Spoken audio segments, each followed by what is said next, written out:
workshop focuses on processing. So that is to say, what happens to the coffee after it's harvested?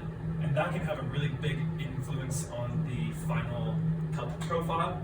So you're gonna get a range of profiles, and hopefully some you like more than others.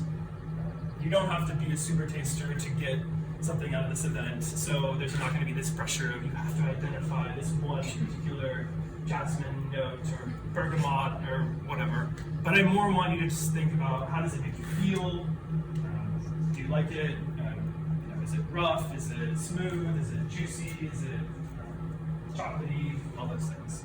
So just a bit about coffee, in case you're not familiar, how special it is that it ends up in this cup. It's a really long process from harvest to ending up here.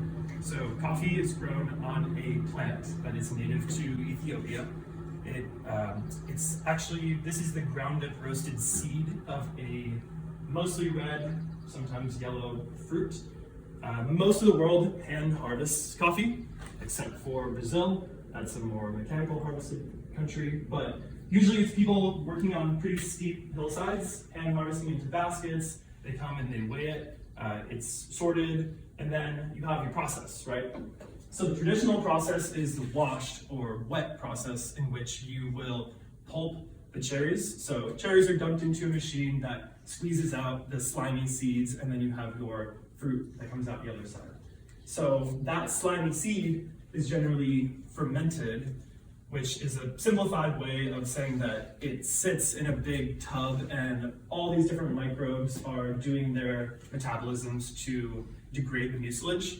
And after sort of maybe as quick as 16 hours, as long as 48, 72 hours, something happens to that slimy mucilage to make it so that it can be washed off with water.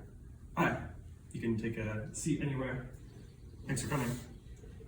So now we have this seed contained within a husk that you can dry, and the drying process is really important to do it slow, not too fast, so that you don't volatilize some of the compounds that are responsible for flavor.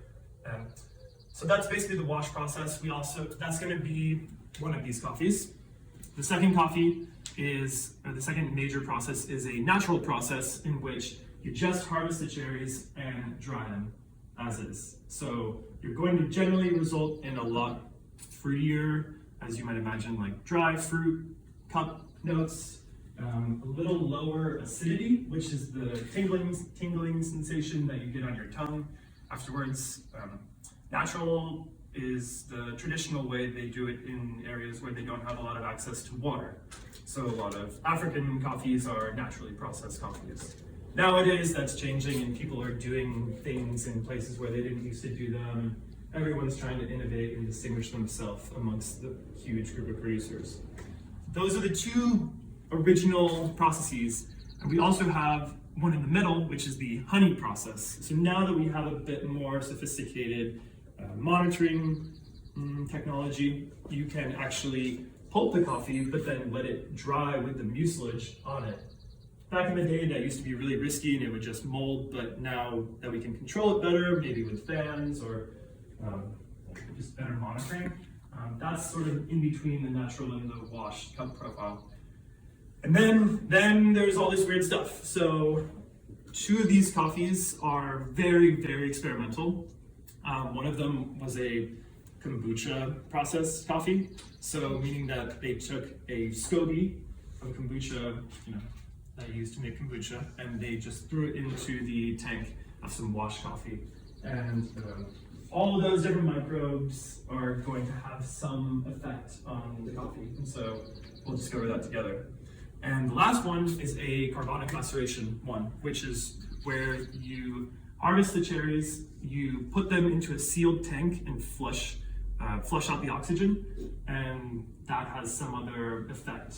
It's really hard to explain exactly what it is, because there's just, if you know about microbiology, there's just, even in this room, billions of different microbes floating around, and most people don't have the capabilities to measure what they are.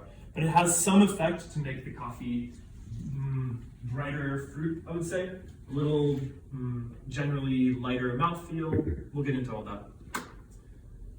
So it's a lot of work to make coffee. So hopefully we come out of this a bit more appreciative and curious about the world of coffee.